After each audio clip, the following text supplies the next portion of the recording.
Fi żmien 6 xhur irġiel gejs se jkunu jistgħu jagħtu d-demm. Ħabbar dan id-Deputat Prim Ministru u Ministru għas-Saħħa Chris Fearn meta żar ix-xogħol ta' Renovar li sar fuq il-Mobile Blood Donation Unit li bħalissa jinsab quddiem il-binja tal-Parlament fil-Belt. Il-Ministru Chris Fearn qal li l-Gvern żamm mal-wegħda elettorali tiegħu sabiex persuni gej ma jibqgħux ikunu ddiskriminati u jkollhom il-possibilità li jagħtu d-demm la darba jilħqu kriterji meħtieġa. Għal dan il-għan, il-Gvern investa f'apparat tal-aħħar teknoloġija magħruf bħala net testing li permezz tiegħu jaqbad kull tip ta' kundizzjoni. Spjega li dan it-tamir se janalizza d-demm ta' kulħadd qabel jingħata lill-pazjenti, inkluż dawk tal-persuni omosessuali. Id-Direttur tal-Bank Nazzjonali tad-Demm Alex Aquilina qal li l-ħaddiema se jingħataw it-taħriġ dwar l-użu ta' dan l-apparat. In-net testing huwa l-iktar apparat sensittiv li jaqbad ċertu kondizzjonijiet. Issa, mhux se jintuża biss għalhekk, jintuża l-ħafna affarijiet oħrajn, jiġifieri d-donazzjonijiet kollha ħejġu ttestjati bih. Huwa l-iktar sensittiv. Apparti minn hekk hemm ċertu kondizzjonijiet li ma nistgħux niċċekkjaw għalihom. Bħal pereżempju ċertu viruses bħal West Nile virus. X'inhu West Nile virus? Illum min imur l-Italja, partijiet minn Franza, l-Ungerija, r-Rumanija, eċetera, hemm dan il-virus jiġi trasmess minn nemusa illi jista' jeffettwa n-nies. Il-Ministru għas-Saħħa spjega li bħalissa għaddejja ħidma mal-Ministru għall-Ugwaljanza Helena Dalli sabiex isiru l-bidliet fil-liġi biex persuni gejs ma jibqgħux jiġu diskriminati u jkunu jistgħu jibdew jagħtu d-demm.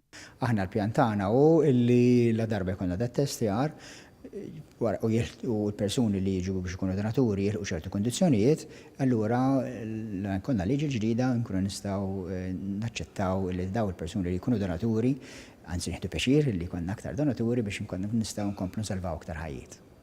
L-isptarijiet kollha ta' Malta ikollhom bżonn 50 borza demm kuljum għall-pazjenti. Fis-sajf jonqsu d-donaturi, iżda loti tad-demm m'għandux btajjel għax sħana jew mhix min jeħtieġ id-demm ma jistax jistenna. B'mod partikolari low o A negative, demm li jkollhom bżonn 5% tal-popolazzjoni. Il-problema hi li jonqsu d-donaturi fis-sajf u jonqsu d-donaturi għal ħafna raġunijiet, waħda ovvjament it-temp ma jgħinx, is-sħana ma tgħinx, però għandek fuq ukoll affarijiet bħalma huma s-safar. Semmejt il-West Nile virus li jmorru nies l-Italja, eċetera, ma inti għandek perjodu ta' żmien 28 ġurnata li wieħed ma jistax jagħti d-demm meta jiġi lura.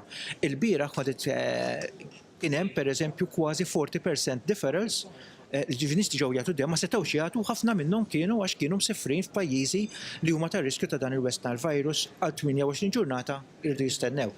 Il-Ministru għas-Saħħa Chris Fearn qal li s-sena li għaddiet kien hemm aktar minn 2000 donatur ġdid jagħtu d-demm li jingħaqdu mal-50,000 donatur, filwaqt li appella sabiex aktar persuni jersqu l-quddiem u jagħtu d-demm. Ħabbar li għamil ħsieb sabiex il-Bank Nazzjonali tad-Demm jimxi għal ċentru ġdid ta' trasfużjoni tad-demm qrib l-Isptar Mater Dei. Il-Ministru Chris Fearn żied li fil-ġimgħat li ġejjin se tibda kampanja mal-kunsilli lokali biex aktar persuni jagħtu d-demm. U għażiet jgħid li l-Mobile Blood Donation Unit jintuża medja ta' 4 ijiem fil-ġimgħa fejn kulħadd ikun f'xi lokalità sabiex il-pubbliku ikun aktar imħajjar jagħti d-demm.